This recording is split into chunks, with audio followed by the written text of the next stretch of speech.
Shalom, welcome to another video, and as always, before I get started, I want to give all praise, honor, and glory to the Heavenly Father and His only begotten Son, Yahweh, Bahasham, Yahweh Shai, Bahasham, Rachadash, and next double honors to the head apostles / elder bishops of the great millstone who teach and who rule well, peace, blessings, and safety.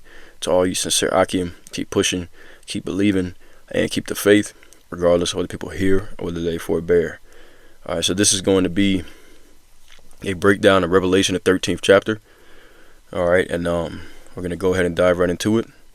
So Yahweh Rachazah, meaning Heavenly Father's will, is edifying to the elect. Alright, Revelation 13:1. Okay, and this portion of the chapter is entitled The Beast from the Sea. It says, And I stood upon the sand of the sea, and saw a beast rise up out of the sea, having seven heads and 10 horns, and upon his horns 10 crowns, and upon his heads the name of blasphemy. Alright, so the sea represents the people, the nations. Alright, the beast rising up out of the sea is talking about the Roman Empire. Alright, rose up out of the nations of the heathens, having 7 heads. Okay, these are 7 kings. Alright, and then 10 horns, 10 smaller kings, or vassal states, you could say, of the beast system. And upon his horns 10 crowns, and upon his heads the names of blasphemy. Okay, so in order to get the understanding on this, you have to go back to the prophecy found in Daniel the 7th chapter, and remember the 10 horns, okay, because that's going to appear again here in Daniel 7. So we're going to go ahead and I'm going to bounce around in this chapter just to get straight to the points. Okay, this is Daniel 7:3. And the 4 great beasts came up from the sea, diverse one from another. Skipping down to verse 7. And after this I saw in the night visions, and behold, a 4th beast, dreadful and terrible, and strong exceedingly, and it had great iron teeth, and it devoured and brake in pieces, and stamped the residue with the feet of it. And it was diverse from all the beasts that were before it, and it had 10 horns. See that? So that same theme, the 10 horns. Okay, now it's going to tell you what the beast is. Alright, in verse 17. These great beasts which are 4 kings, which shall arise out of the earth. See that? Alright, so this is not a literal beast. Okay, it's a kingdom. Okay, a king and his kingdom that shall arise out of the earth. We're talking about the 4th one. The 4th one is the same one we read about in Revelation 13. Alright, skipping down to verse 23. I'm going to read down to 26. It says, Thus he said, The 4th beast shall be the 4th kingdom upon earth, which shall be diverse from all kingdoms, and shall devour the whole earth, and shall tread it down, and break it in pieces. And the 10 horns out of his kingdom are 10 kings that shall arise, and another shall arise after them, and he shall be diverse from the first, and he shall subdue 3 kings. Okay, and this kingdom, the whole beast is the Roman Empire. All right, which today the revived Roman Empire is America, NATO, and the EU. All right, and like I said, you have the 7 heads and the 10 horns. Okay, the 7 heads are the main centers of it, and the horns are 10 kings. Okay, that shall arise. And then it says another shall arise after them. We're going to need to remember that because that's going to come up again in Revelation the 13th chapter. And he shall be diverse from the first, and he shall subdue 3 kings. Okay, the horn that arised after is talking about the United States of America. The 3 kings that America subdued are the British, the Spanish, and the French. All right, they were fighting over this territory that we now know of today as the United States of America. All right, verse 25. And this will come up again as well. It says, And he shall speak great words against the Most High, and shall wear out the saints of the Most High, and think to change times and laws, and they shall be given into his hand until a time and times, and the dividing of time. But the judgment shall sit, and they shall take away his dominion, to consume and to destroy it unto the end. Alright, so there you go. So this is, once again, as we read, Revelation 13:1. Okay, this is the same beast rising up out of the sea that Daniel saw in Daniel the 7th chapter with the 7 heads and the 10 horns. Okay, continuing on, Revelation 13:2.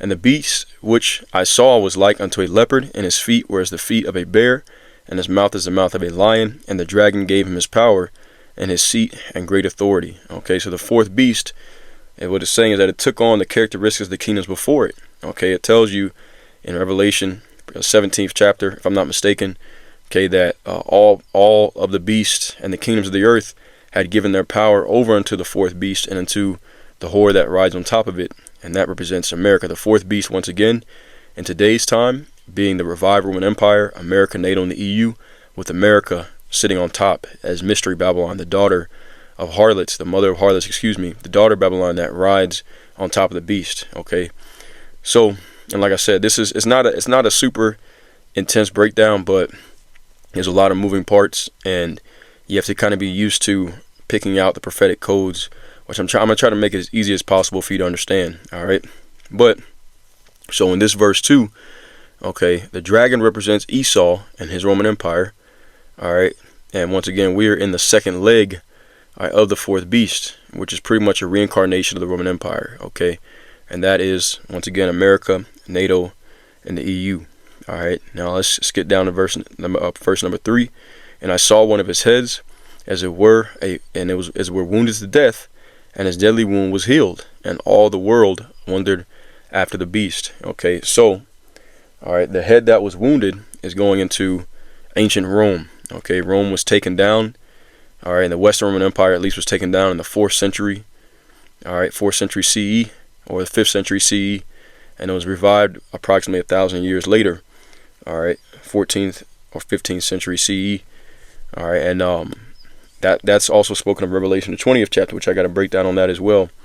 You know, in the playlist. Okay, in the To the Law and to the Testimony playlist, where I break down all these chapters. All right, so this is once again, okay, the revived Roman Empire. It was wounded to death. It was killed. Okay, the beast. All right, and then one of the heads of the beast, which was Rome, and was raised back up by way of what's known of as the Renaissance period, okay, which is a term that stands for, means the rebirth. Okay, so his deadly wound was healed, and all the world wondered after the beast. All the world followed behind the beast when it was raised back up. Okay, as a matter of fact, let's read this in the NLT, in the Living Translation. Okay, it says, and I saw that one of the heads of the beast seemed wounded beyond recovery, but the fatal wound was healed, and the whole world marveled at this miracle and gave allegiance to the beast. Okay, so the whole world, all right, follow behind, once again, America, NATO, and the EU. So while you sing that song, I pledge allegiance, all right, to the United States of America, etc., etc. You all grew up singing that as a kid. All right, but the whole world is following behind that. Let's continue on in verse 4. Okay, it says, and they worshiped the dragon being Esau, okay, and Rome, which gave power unto the beast, which gave power unto the whole empire. And they worshiped the beast, saying, who is like unto the beast, and who is able to make war with him? Okay, so they gave homage. Okay, when you go into that word for worship, all right, in the Greek, Strong's G4352, proskuneo is how you pronounce it. Let's go ahead and listen to the pronunciation. Strong's G4352, proskuneo. Proskuneo. All right, proskuneo, and it tells you outline of biblical usage. Okay, it says to kiss the hand towards one in token of reverence. All right, among the Orientals, especially the Persians, to fall upon the knees and to touch the ground with the forehead as an expression of profound reverence, aka bowing down. In the New Testament, by kneeling or prostration, to do homage to one or to make obeisance, whether in order to express respect or to make supplication. Okay, so supplicate means to pray to or to beg. All right, so not only do people prostrate themselves, kneel down before the beast, before the Western European power structure, America, NATO, and the EU, but they also supplicate to it. They beg for this place, beg for Esau to pretty much make the world a better place for them. All right, they trust in this system. They trust in this society. All right, so they supplicate to it. Okay, because when you're praying to the Heavenly Father, you're begging the Heavenly Father for something. Well, for them, all right, their trust is here in this society, in this world. Okay, so all their hopes and dreams are here. They supplicate to this world. Okay, to Esau, the ruler of this world. Okay, if we go into, let's see, the root word of that, pros. All right, the first word, it says, okay, towards, to, or in regard to. And then the second word, all right, okay, kaon, okay, a dog, okay, which also means someone of impudent mind. Doesn't really give you much. When you put the two words together, all right, as you see, okay, and it even gives you the root word etymology. It means meaning to kiss, like a dog licking his master's hand. So, all right, that's pretty much, you know, how the people, you know, they're like their masters are Esau and his beast system. Okay, that's what that's going into. So that's what they say. They worship the dragon and gave power, which gave power unto the beast, and they worshipped the beast, saying, Who is like unto the beast? Who is able to make war with him? Verse 5, And there was given unto him a mouth speaking great things and blasphemies, and power was given unto him to continue 40 and 2 months. And this goes into the 40 and 2 months. All right, goes from 1619 to 1969. That's when the prophets were raised up. Okay, prophetically, that's 350 years. All right, if you take the number 42 and you divide it by 12 months, okay, you will get 3.5. That's 3.5 years. Okay, once again, that's what that represents, 3.5 years until the prophets were raised up. And now the prophets are rebuking and correcting the blasphemies of the beast system. All right, but that's the same thing we read in Daniel, the 7th chapter. We'll go back and read, okay, a little bit more of that. We'll read it again, Daniel 7:23, all right, through 26. Once again, about that great blasphemy. Daniel 7, verse 23. The fourth beast shall be the fourth kingdom upon the earth, which shall be diverse from all kingdoms, and shall devour the whole earth, and shall tread it down and break it in pieces. And I'm going to skip straight to the point, verse 25. And he shall speak great words against the Most High, and shall wear out the saints of the Most High, and think to change times and laws, and they shall be given into his hand until a time and times the dividing of time. But the judgment shall sit, and they shall take away his dominion, to consume it, to destroy it, even unto the end. All right, and you also you see that 3.5 years. Okay, here again as well in this prophecy. All right, a time, that's 1, times is 2. Add the 2 together, that's 3, and the dividing of time is a half. Okay, 3.5 years. All right, let's go back. And we'll continue on, Revelation 13 and verse 6. All right, and it says, And he opened his mouth in blasphemy against the Most High, to blaspheme his name and his tabernacle and them that dwell in heaven. Okay, we just read that. All right, it says, And it was given unto him to make war with the saints, and to overcome them, and power was given him over all kindreds and nation and tongues and nations. So, all right, Esau the dragon, okay, was the one given a great mouth. All right, and he overcame the saints. Okay, going back to the Roman Empire and also here in America. Okay, but the fourth beast, I believe when it's talking about Daniel 7, we're going to get the verse. I'm going to start at verse 17 here. All right, these two chapters go hand in hand. Okay, it tells you, all right, that it stamped out and devoured the residue. Okay, that's what it's talking about. He overcame the saints. Daniel 7 and 17. These great beasts which are four kings, which shall arise out of the earth. But the saints of the Most High shall take the kingdom and possess the kingdom forever, even forever and ever. Then I would know the truth of the fourth beast, which is diverse from all the others, exceeding dreadful, whose teeth were of iron and his nails of brass. And here's the point, which devoured, brake in pieces, and stamped the residue with his feet. Okay, see that? It says, And of the 10 horns that were in his head, and of the other which came up, and before whom 3 fell. I broke that down already. Okay, America subdued the other 3 horns of the beast empire, the British, the Spanish, and the French. It says, Even of that horn that had eyes, and a mouth that spake very great things, whose look was more stout than his fellows. And I beheld, and the same horn, America, made war with the saints, and prevailed against them. So, like I said, in the ancient Roman Empire, the saints did get stumped out in 70 AD.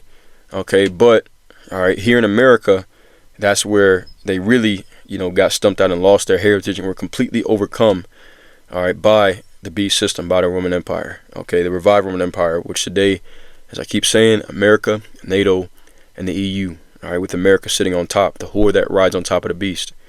Okay, so let's continue on. All right, so Revelation 13 and 8. And all that dwell upon the earth shall worship them, whose names are not written in the book of life of the Lamb slain from the foundation of the world. This is the non-elect. They're going to be joined unto and worship Esau and his beast system. All right, if any man have an ear, let him hear. He that leadeth into captivity shall go into captivity, and he that killeth with the sword must be killed with the sword. Here is the patience and the faith of the saints, and that's what's promised, all right, unto the elect. Okay, after they are delivered, all right, from their captivity, okay, then what's going to happen? Their enemies will go into captivity. Jeremiah 30, and I'm going to go ahead and get straight to the points, verses 10 and 11. Therefore fear thou not, O my servant Jacob, saith Yahweh, neither be dismayed, O Israel, for lo, I will save thee from afar, and thy seed from the land of their captivity. And Jacob shall return, and shall be in rest, and be quiet, and none shall make him afraid. For I am with thee, saith Yahweh, For I am with thee, saith Yahweh, to save thee, though I make a full end of all nations where I have scattered thee, yet will I not make a full end of thee. But I will correct thee in measure, and will not leave thee altogether unpunished. Now we skip down to verse 16. All right, and what does it say? It says, therefore, all they that devour thee shall be devoured, and all thine adversaries, every one of them, shall go into captivity. And they that spoil thee shall be a spoil, and all that prey upon thee will I give for a prey. So this is the same thing that's talked about in Revelation 13 and 10. Okay, he that leadeth into captivity shall go into captivity. Okay, he that killed with the sword must be killed with the sword. So all the things they did unto Jacob are going to return back unto them. That's the patience and the faith of the saints. That is part of the gospel. All right, and it tells you also in Isaiah 14, okay, that the Israelites are going to rule over their oppressors. All right, Isaiah 14 verses 1 through 3. For Yahweh will have mercy on Jacob, and will yet choose Israel, and set them in their own land. And the strangers shall be joined with them, and they shall cleave to the house of Jacob. The Israelite foreigners are going to be joined back under the house of Israel. Okay, and the people shall take them and bring them to their place, and the house of Israel shall possess them in the land of Yahweh for servants and handmaids. And they shall take them captives whose captives they were, and they shall rule over their oppressors. Right, okay. Those who led into captivity are going to go into captivity. And it shall come to pass in the day that Yahweh shall give thee rest from thy sorrow, and from thy fear, and from the hard bondage wherein thou wast made to serve. All right. So there you go. Okay, that's what that's going into. Let's continue on. The second portion of the chapter is entitled The Beast from the Earth. Okay, it says, and I beheld another beast coming up out of the earth, and he had two horns like a lamb, and he spake as a dragon. Okay, and this is a separate thought from the first one. All right, but this beast that it's talking about is America. It's also likened unto its own beast. Okay, and in the beginning of the chapter, it's likened unto a horn. Okay, or in Daniel 7, a separate horn that arose. Okay, here it's likened unto a beast. Okay, once again, Revelation 13:11. I beheld another beast coming up out of the earth, and he had two horns like a lamb, and he spake as a dragon. All right, this is talking about America. Okay, the two horns represent the two political party system of the Democrats and Republicans, all right, which always promise to make things better, but they're both really set to destroy the people in different ways. Hence the reason why it says he spake as a dragon. All right, let's get some precepts on that. Okay, let's go to Proverbs chapter 28 and verse 15, if I'm not mistaken. All right, yeah, here it is. It says, as a roaring lion and a raging bear, so is a wicked ruler over the poor people. And how do we know that we're being ruled over by the wicked? Because the people are mourning. Let's go ahead and prove that. Okay, if the righteous were in authority, the people would rejoice. But do you see people rejoicing right now? Proverbs 29 and 2, when the righteous are in authority, the people rejoice. But when the wicked beareth rule, the people mourn. Okay, you see that? So there you go. That's how we know the wicked is ruling. So once again, they speak, you know, they have their two horns like a lamb, and a lamb is a peaceful animal. Okay, for the most part, harmless, right? But when they speak as a dragon. When they speak through their actions. Okay, they do things as a dragon. A dragon will devour you. All right, and also as the serpent. Okay, Esau, he's known of as that old serpent. Okay, the dragon, the devil. Okay, etc., etc. So continuing on. All right, it says, verse 12, and he exerciseth all the power of the first beast before him. Okay, the Roman Empire.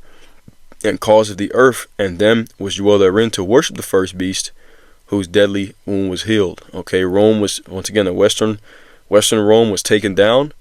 Okay, and then it was healed. It was brought back, all right, through America. Okay, the Renaissance period in America. That's the reason why when you look at the architecture of the government buildings, it all follows Greco-Roman architecture. When you look at the political system, ancient Rome had the exact same thing. They had the plebeians and the patricians.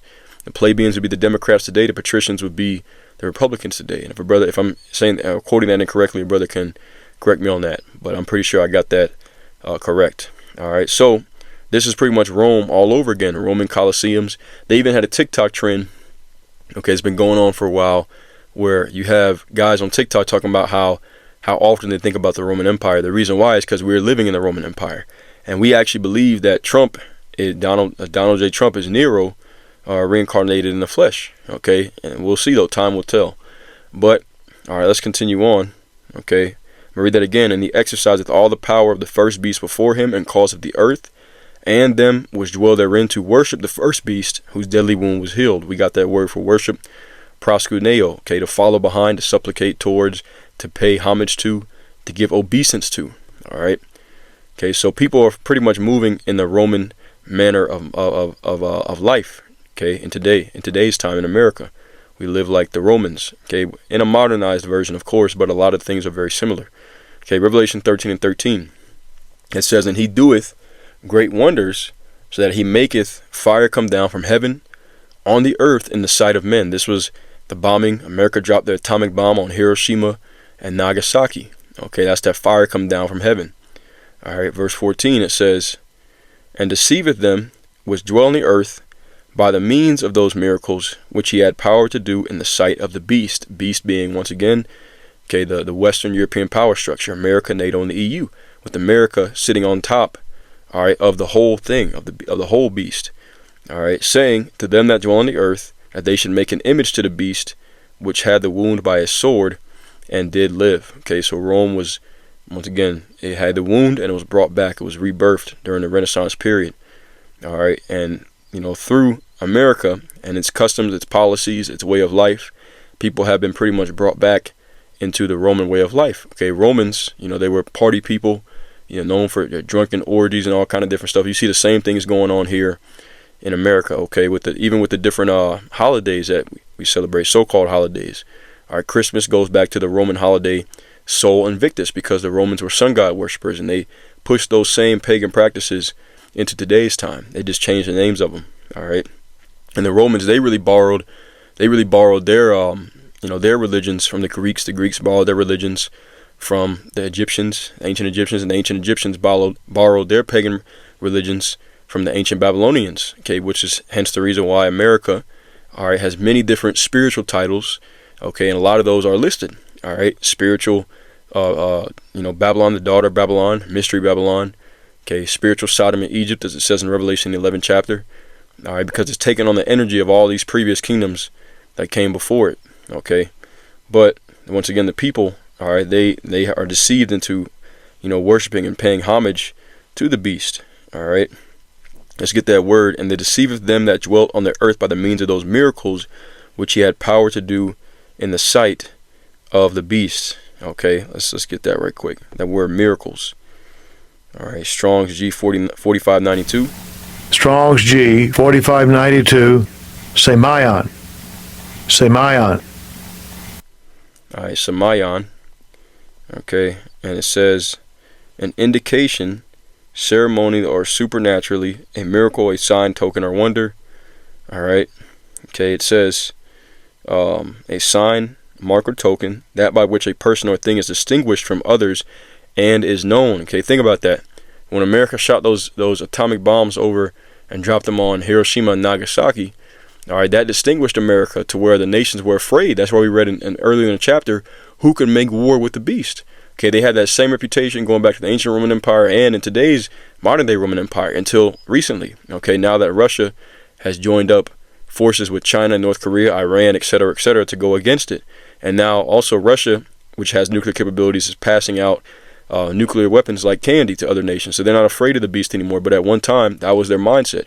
Who was able to go up against the beast, right? This is the reason why they set themselves apart.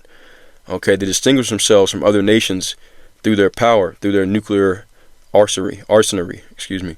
But yep, that's right. So what else does it say? It says of signs portending remarkable events soon to happen, of miracles and wonders by which the Most High authenticates the men sent by him, by which men prove that the cause they are pleading is the Most High's. Okay, that doesn't apply to them. But okay, so they deceive them by the works of these miracles, all right, which he had power to do in the sight of the beast, saying to them that dwell on the earth that they should make an image to the beast, which had the wound by a sword and did live. Okay, which was ancient Rome. Now we go into that word image. So like you meant to get that as well. All right, it's the Greek word icon. Okay, Strong's G 1504. Let's get the pronunciation of that. Strong's G 1504. Icon. Icon. Okay, and let's see. Okay, the word icon. All right, it says a likeness, statue, profile, representation, resemblance of. Okay, it says here, an image, figure, or likeness, an image of the things, the heavenly things, used of the moral likeness of renewed men to the Most High. All right, let's see. This is really the best definition here in Outline of Biblical Usage, definition 2. It says, definition 2a, one in whom the likeness of anyone is seen. Listen to this. This is the best one here, in my opinion. Applied to man on account of his power of command. Okay, so they have taken on his image, his likeness, and his name. Okay, the name, which also represents, what the name, when the name also represents what you think of when you hear that name. Okay, let's go to the root word of that. All right, and the root word is Iko. Okay, and let's see what it gives us. It says to resemble or to be like. Exactly, to be like. Right. So the people of the world have become like Babylon the Great. They become like Esau. Okay, they become like the Romans. Okay, that's what it's saying. Let's go to the next verse. All right, so they follow, once again, they follow behind Roman customs. That's why you have even think about the Colosseum. Okay, back then they had gladiators. Now they have football players. Okay, it's the same concepts, circus and bread. All right, everything, this society follows behind the manners of Rome. Okay, continuing on, Revelation 13 and 15. And he had power to give life unto the image of the beast. Okay, which once again is, its likeness, its resemblance. All right, he gave life unto it to where now it speaks and we follow it. Okay, it doesn't speak literally, but to the actions. Okay, the actions of Babylon the Great, of America, and this system, okay, show that the Roman Empire has been revived. All right, like I said, all the Roman architecture, okay, the Roman mindset. Even when you think of like with the education system, right? The collegiate education system, okay, college and universities. What do you get when you go? You get a bachelor's degree. Well, what do you think bachelor that word bachelor goes back to? It goes back to the word Bacchus. Okay, and we could look it up right quick. All right, just to show you. Once again, this is the image speaking right here. Okay, Bacchus, let's see where it came from. All right, Bacchus is in Roman theology the god of wine, revelry, agriculture, and fertility. Okay, and when you read about Bacchus, they would have drunken orgies, okay, in honor of Bacchus. Which, what do you do when you go to a school to get your bachelor's degree? All right, you have, you go to these college parties, women get ran through, and you get pissy drunk. They were doing the same thing back then in the Roman Empire. Okay, let's go back. All right, this is the beast, or this is America, Babylon the Great. Okay, and Esau having power to give life to the image of the beast, to its resemblance. Okay, causing it to speak through its actions, and that the image of the beast should both speak and cause as many as that would not worship the image of the beast should be killed. Okay, we went into the word worship already. Okay, pay homage to, obeisance to, reverence, supplicate. All right, we're going to go into that word for killed, okay, because it doesn't necessarily literally mean to be killed. It can mean that, but the Greek word here, okay, apoktino. Let's listen to it. Strong's G 615. Apoktino. Apoktino. Okay, and it says to kill outright, to slay, figuratively to destroy, to put to death, to kill, slay. Outline of biblical usage, it says to kill in any way or matter, to destroy, to allow to perish, to allow. That's a good definition. To allow to perish. So if you don't follow behind the beast system and its ways and the image of Rome, all right, then people look at you strange. You're pretty much set apart. And we're going to go into the root words of that. It's going to show you that's what it's talking about. Okay, in metaphor, to extinguish or to abolish, to inflict a mortal death, to deprive of spiritual life and procure eternal misery in hell, which that's part. There's a place called hell, but that's a good definition as well. To deprive of spiritual life, you're not able to partake in the spirit of this place. Okay, if you're not able to partake in the American dream and being a part of the world. If you don't pay homage to the beast system, all that did not worship it would be killed. Okay, that's what it's going into. All right, let's get the root word for that. All right, which is Strong's G 575, apo, and okay, as I said, it means to separate from. All right, outline of biblical usage. You see, it says of separation, of local separations, after verbs of motion from a place, departing or fleeing. of separation of a part from the whole. So you're a part of society, but you're separated. Okay, you're not, you're a part of society. You're physically here, okay, but you're not a part of the society in spirit. Okay, it says, where of a whole some part is taken, of any kind of separation of one thing from another, by which the union or fellowship of the two is destroyed. See that? A state of separation that is of a distance. Okay, so if you don't worship the beast, you're separated from the society. You're killed. Okay, it's like you're dead to this world. All right, which is a good thing. Okay, but if you're not quickened, then it could seem detrimental to you. If you're not alive with the Holy Spirit, then it could seem detrimental to you. Okay, but I'm gonna read that again with greater understanding after going into the etymology of these words. Revelation 13:15, and he had power to give life unto the image of the beast. Image is icon, the resemblance, the likeness of. All right, that the image of the beast should both speak and cause as many as would not worship the image of the beast should be killed. Okay, it says, and here's the next point, and he causeth all, the he here is the elite banking families, and he causeth all, both small and great, rich and poor, free and bond, to receive a mark in their right hand or in their foreheads. We go to that word for mark. All right, it's the Greek word charagma, Strong's G 5480.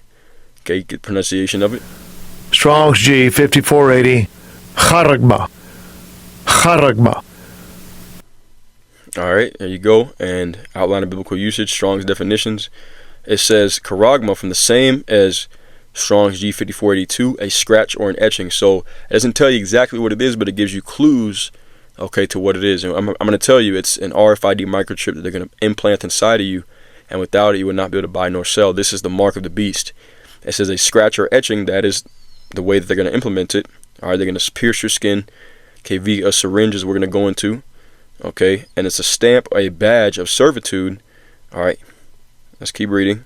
It says, outline of biblical usage, a stamp and imprinted mark, of the mark stamped on the forehead or the right hand as the badge of the followers of the anti-Hamashiach. And it's not literally going to be stamped, okay, as we're seeing the definitions, a thing carved, a sculpture.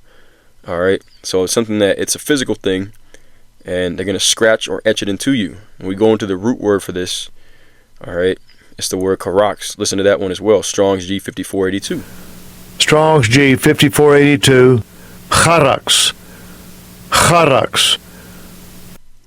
All right, and you see the root word or etymology. It says from karaso, to sharpen to a point. All right, so what does that make you think of? A syringe, okay, like a needle. So they scratch or etch it into you. They pierce your skin, all right, through a karaso, an object that is sharpened to a point, a needle, a syringe, as I said, okay. And let's see what else it says. Doesn't really give much here. Pale or stake, palisade, doesn't really give much, but it breaks it down for you. Okay, it tells you, all right, that it's going to be something that is scratched or etched into you by a needle or syringe of some sort. Okay, now let's go back, read the verse again. And he, the elite banking families, the Rothschilds, Gettys, Bloombergs, Oppenheimers, causeth all, both small and great, rich and poor, free and bond, to receive a mark in their right hand or in their foreheads, which is why we're seeing the push for the digital ID within the past few months. Okay, a bunch of countries going digital, getting rid of cash. All right, Mexico, okay, that's one that's really close to where I'm at. Okay, they're getting rid of cash early 2026, and many European countries as well. All right, Revelation 13:17, and here's the reason why. Okay, and that no man might buy or sell, save he that had the mark or the name of the beast or the number of his name. Okay, so we're going to touch on this. All right, we already went into the word mark, the name of the beast, and ties in with the image. Okay, we're going to go into that word name.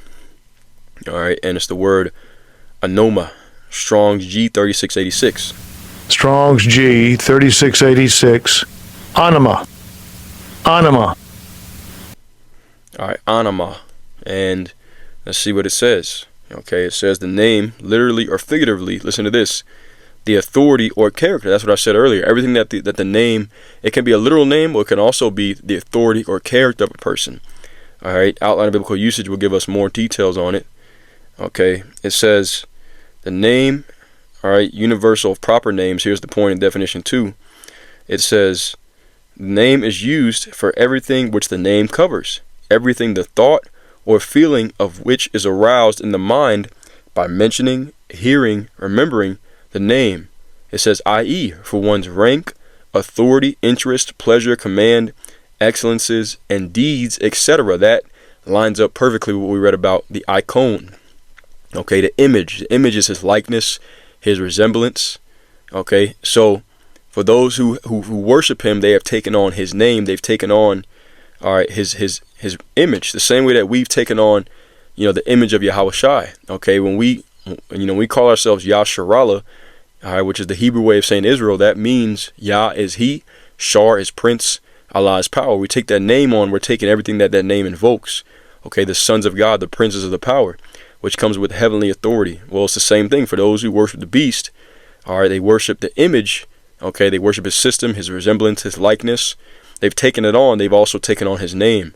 Okay, so when you think of when you hear about an American, you already know what to expect. You expect Edomite customs and culture. Okay, when you think of America, all right, which would be what you would call today the Western culture. Okay, Western philosophy. All right, when someone from Africa, which is in the eastern part of the world, when they think of an American, they think of the image of Rome. Okay, the icon, everything that comes with it. All right, and those who portray that, all right, they have taken on that name. Okay, they've taken on the anima, the name of the beast. Okay, which is what you're going to be required to do. All right, pretty much bow down to the beast system, as we brought out earlier. Okay, bow down to the beast system, and that's the only way that you'll be able to partake in this society. Otherwise, you'll be killed. Could be literally be killed, or in a sense of metaphorically or figuratively, you'll be excommunicated and separated from society. All right, you will not be able to partake in buying and selling, which really you buying and selling is everything. Okay, how are you gonna have a house if you can't pay your mortgage or your rent? How are you gonna drive a car if you can't pay for gas? How are you gonna eat? Okay, so you may be, and you have that actually over in, I believe it's Japan or China. All right, I forgot what they call them, but you have people. They have a social credit score system over there. Okay, and you have a lot of people that are homeless on the streets in terrible conditions, not because they've been killed. Okay, they're not physically dead, but they're excommunicated from society to the point where they might as well be. All right, that's how it's going to be. And like I said, it's not only going to be in a metaphorical or figurative sense. All right, he's also going to delete people, for real. Okay, literally, he's going to delete people, behead people for not taking that RFID microchip. Okay, it says in that, once again, that no man might buy or sell save he that had the mark. They took the RFID microchip or the name of the beast. Okay, they bow down. They have taken on his image. Okay, or the number of his name, and the number of his name, all right, is a part of that mark. We're gonna go ahead and read that. All right, in verse as a matter of fact, there's a little bit more meat on this. Let me get this right quick. I didn't think about it, but I should go to the root word for name. All right, because maybe it'll give us a little bit more details. Okay, the root word, first one, gynosko. All right, and let's see what it says. Okay, to learn, to know, to come to know, to get knowledge of, to perceive, to feel, to know, to understand. All right, it says to become acquainted with. Okay, sexual intercourse between a man and a woman. And biblically, that's how a man would get to know a woman. Biblically, he would have intercourse with her. All right, let's see. Let's go back. Okay, this is the next one, the other root word. All right, let's get the pronunciation of it. Strong's G 3685. Strong's G 3685. Aninemi. Aninemi. Okay, aninemi. Aninemi. And let's see what this one says. Okay, doesn't give us much here. Okay, look at this. To be useful, to profit, or to help, to receive profit or advantage, or to be helped or have joy. So, okay, when you take on the name of Babylon, all right, what happens? You become a help to the society. All right, you're useful, profitable to the society, and you hope for it to profit you. Okay, you receive joy from being here in Babylon the Great. That's the difference between the elect and the non-elect too. The elect is not taking joy in this society. Okay, they're looking forward to this society being taken down so they can go into the kingdom of heaven.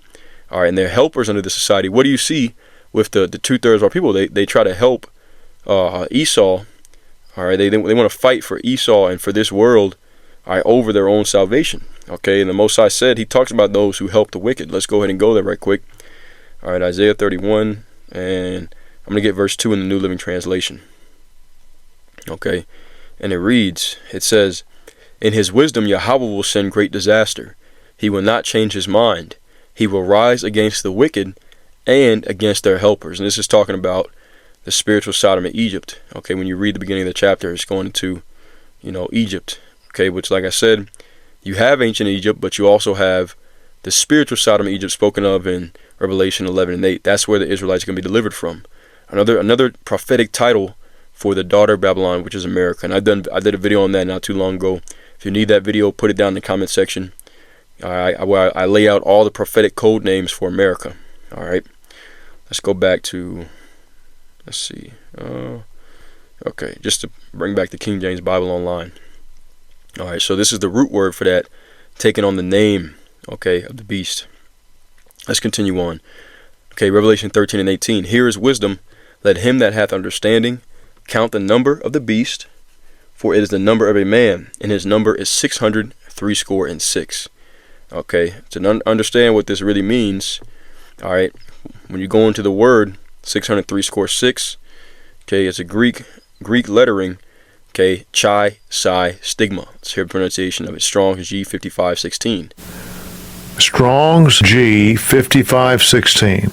Chi, psi, stigma. Chi, psi, stigma. Okay, so chi, psi, stigma. Now, doesn't really have any particular meaning. Okay, just adds the numbers up and it tells you 666, the meaning of which is the basis of much vain speculation. Right, doesn't really tell you much, but you got to go into the root words. Okay, and this also gives you more details on what the mark of the beast is, and this really tells you what its purpose is. Okay, so the root word is stigma. Strong's G 4742. Okay. Strong's G 4742. Stigma. Stigma. All right, and look at the root word. It says the root word to stick or to prick. Did I not say that? That's what the mark of the beast is going to be, some kind of device. All right, which we know is the RFID microchip, the same technology that's in your cell phones, but they're going to put it inside of your hand or in your forehead, aka your brain. Okay, that's why Neuralink, all right, is doing clinical trials on people as we speak, and you've already have tens of thousands of people around the world that have already gotten chipped. All right, but it's just a matter of time before they make it mandatory. You already see the push towards a digital ID, a digital currency system. Okay, this is what it's going to lead to. And as we went into that word for karagma, we broke that down by going into the root words. You had karax and then karaso, which means a sharpened to a point. All right, and what did it say? It said that without this thing you will not be able to buy nor sell. Well, this right here, the root word of stigma, stizo, gives more details on exactly how it's going to be implemented. It's going to be stuck, it's going to be sticked or pricked into you. Once again, carved. Okay, like we read, it's going to penetrate you by way of a needle to sharpen to a point. Okay, that was that word karaso. Okay, or karax, excuse me. All right, so now we're going to get the purpose of it. The number of his name has a purpose.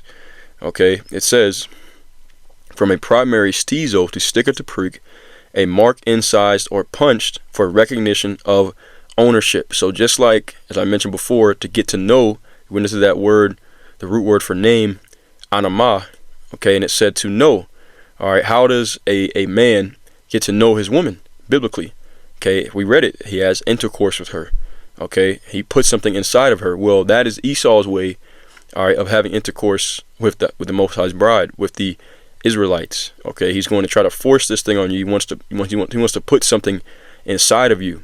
All right, and what else? When you enter into a woman, all right, what else do you put your DNA inside of her? He wants to genetically modify and alter your DNA, put his stamp on you. All right, with this RFID microchip. Okay, that's him putting his mark on you, his recognition of ownership. All right, out here in outline of biblical usage, it says a mark pricked in or branded upon the body to ancient oriental usage of slaves and soldiers that bore the name or the stamp of their master or commander, branded or pricked, cut into their bodies to indicate what master or general they belong to. And there were even some devotees who stamped themselves in this way with the token of their gods. So it's not literally going to be a microchip with the letters, or the numbers, 666 written on it. Okay, the 666, all right, is prophetic coding, which represents a mark of ownership. Okay, you are getting a stamp that you are owned property of the state, property of the beast system. That's what it represents, and that could be a barcode, however they decide to use to identify you. In today's time, it is a birth certificate, okay, social security number. You are owned by the Corporation of the United States of America. All right, well, here they're going to take it and they're going to put it inside of you. All right, and that if you take it, okay, you are pledging allegiance to the beast. All right, you are conforming and worshiping its image. You've taken on his name, okay, which is, you've taken on pretty much his resemblance, all right, his likeness, okay, and to finalize that, all right, you are now letting him enter into you, penetrate you, and marking you as his own. Okay, he owns you. That's what that number of his name represents. So it's all prophetic coding. Okay, so this is pretty much what that last portion of the chapter is going into. All right, it's all talking about the RFID microchip, which is what the elites are going to try to use, all right, to enslave the population of the earth. Okay, and that's going to lead us to what's known as the hour of temptation. I spoke about that, and that's in Revelation, the 3rd chapter, all right, in verse 10. All right, but let's reiterate everything we went over because it's a lot. All right, Revelation 13, starting back from the top, it goes into the beast, the 4th beast, the Roman Empire, okay, and it goes into its 2 separate legs, its separate parts of the Roman Empire, which is also spoken of in Daniel, the 2nd chapter as well. I forgot to mention that. And then it goes into how they overcame the saints. They spoke great blasphemy against the Most High, but in the end, the judgment is going to sit. Their kingdom is going to be taken, and Esau is going to be captive under those who he led into captivity. Okay, the second part of it, all right, is going into, all right, the specifics of the beast that rose up from the original beast, all right, from the original Roman Empire, and that beast is America, and it goes into its different characteristics. Had 2 horns, once again representing the Democrats and Republicans, but spake as a dragon, only means and seeks to destroy. All right, caused great wonders. Okay, fire to come down from heaven, the atomic bombs. All right, so this is advancements in its technology. All right, the great deception that is done to cause all those people on the earth to follow behind Esau and his Roman ways. Okay, and then the grand finale of that is what it's going to be, that mark of the beast, the RFID microchip, which, if you worship the beast, okay, you pay homage to it, then you're pretty much going to take that shit. Okay, and you are marking yourself as property of Esau if you do so. And it goes into the details, all right, of what that mark of the beast is. Okay, and it gives you clues, but it's not going to tell you straight. So I'm going to tell you straight because that's what the prophets are supposed to do. It is an RFID microchip. All right, and if you take it, once again, you are branding yourself, all right, as property of Esau. Okay, so it's a warning not to take it. All right, and you go to Revelation, the 14th chapter. That'll be the next chapter that I break down. It'll tell you what the penalty is for taking it. Okay, one of the many penalties. But that's it for this chapter. This has been Revelation, the 13th chapter breakdown. I'm going to go ahead and close it out there. That being said, Yahweh Rechazah, meaning the Heavenly Father's will, it was edifying to the elect. I'm going to give all praise, honor, and glory to Yahweh, Bahasham, Yahweh Shai, Bahasham, Ruach Kodesh. And until next time, Shalom, and abide b'ball.